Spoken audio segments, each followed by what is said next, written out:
In this video, let's talk about how to fix Maybank2u login problem. Now, if you're facing this issue, there are a few things that might have happened. The first thing is you might have entered in the wrong password.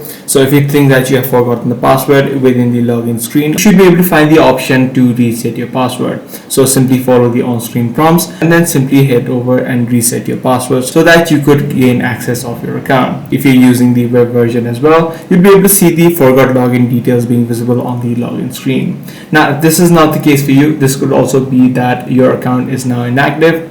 If you have not used the application or your account for 6 to 12 months, your account may have been deactivated. So in this situation, you just need to contact the customer support in order to reactivate your account. So you'll be able to simply open up your web browser, search for Maybank2u customer support, and you'll be able to find the hotline numbers as well as the toll-free numbers in order to directly contact them. So that's pretty much all there is to it. If this video was helpful to you, be sure to subscribe. I'm going to see you in the next one.